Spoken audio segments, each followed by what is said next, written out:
São Luís IX da França, o rei que se tornou santo. Amados irmãos e irmãs em Cristo, a graça e a paz de nosso Senhor Jesus Cristo estejam convosco. Retornamos à meditação sobre a vida de um dos faróis mais luminosos da história cristã, São Luís IX, rei da França, 1215-1270.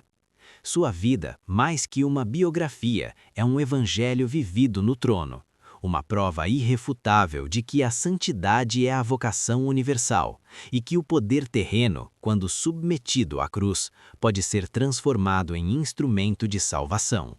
Luís não foi apenas um rei, ele foi um monarca ascético, um juiz justo e um cavaleiro de Cristo, cuja coroa era, na verdade, uma perpétua penitência. E o berço e a cruz, a formação espiritual do monarca. Luís, nascido em Poissy em 1215, era filho de Luís VIII e da extraordinária Branca de Castela. Se a Idade Média produziu santos reis, deve-se em grande parte à formação recebida em casa. 1. A matriz de fé. Branca de Castela era a personificação da piedade régia. Ela incutiu em Luís 3 pilares inabaláveis: o medo de Deus, temor filial, a aversão ao pecado mortal. O famoso dito, prefiro que meu filho morra a que cometa um pecado mortal, não era uma hipérbole, era o princípio educacional que garantia que a alma de Luís permanecesse sempre seu tesouro maior. Devoção eucarística. Luís passava horas em oração diante do Santíssimo Sacramento, buscando na Eucaristia a força para governar. Amor pela paixão. A meditação sobre o sofrimento de Cristo era o centro de sua espiritualidade. Assumindo o trono aos 12 anos e a regência efetiva mais tarde, Luís não permitiu que a glória mundana corrompesse sua alma. Enquanto o ambiente de corte era frequentemente luxuoso e dissoluto, Luís impôs a si mesmo uma rígida disciplina pessoal. Jejuns e abstinências. Praticava jejuns estritos, muitas vezes contrariando os conselhos médicos. Humildade no vestir.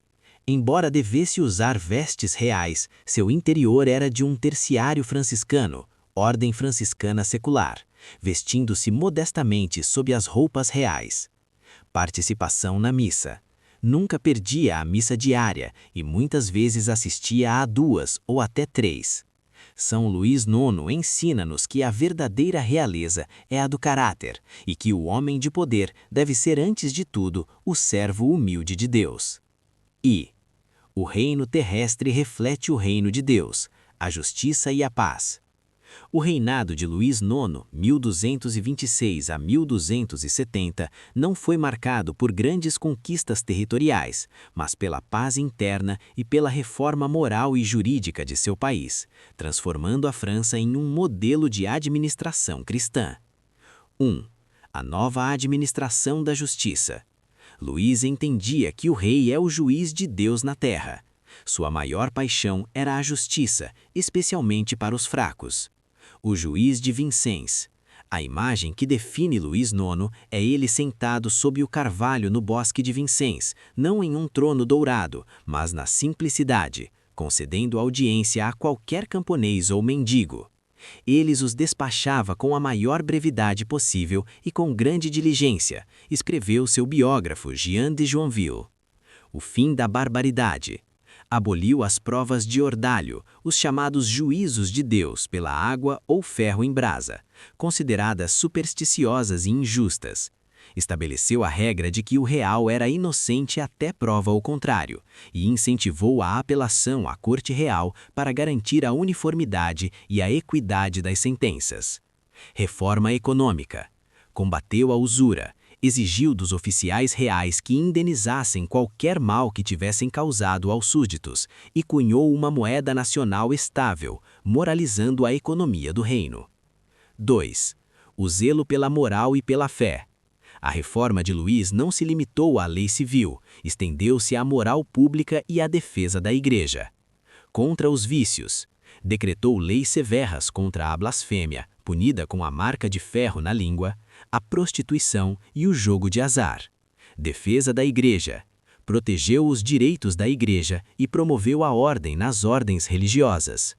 A Universidade de Paris.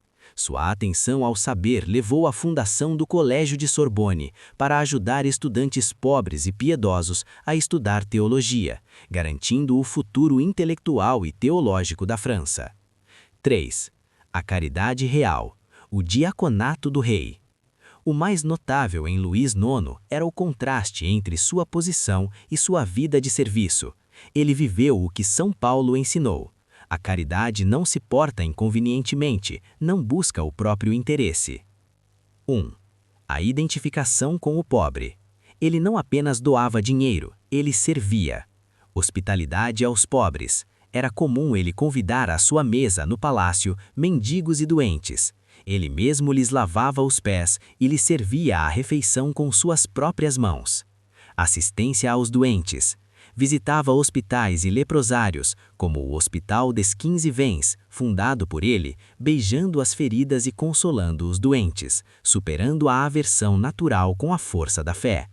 Provisão de asilos.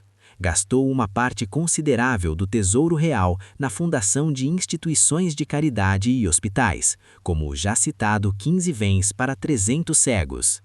2. O tesouro de relíquias. Sua caridade estendeu-se à Igreja e à devoção à paixão de Cristo. A espinha e a coroa.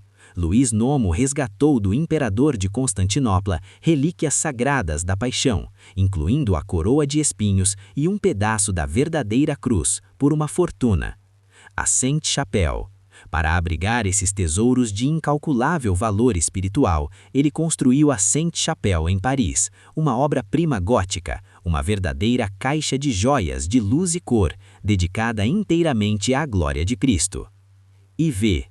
A chama da cruzada e o último testamento. Luís IX foi o último grande cruzado da Idade Média, movido não por ambição política, mas por um amor ardente pelo Salvador e pela libertação dos lugares santos. 1. A prova do cativeiro, Sétima Cruzada. Em 1248, ele liderou a Sétima Cruzada. Na Batalha de Mansura, no Egito, a tragédia abateu. O exército foi dizimado e o próprio rei foi capturado. Dignidade na adversidade.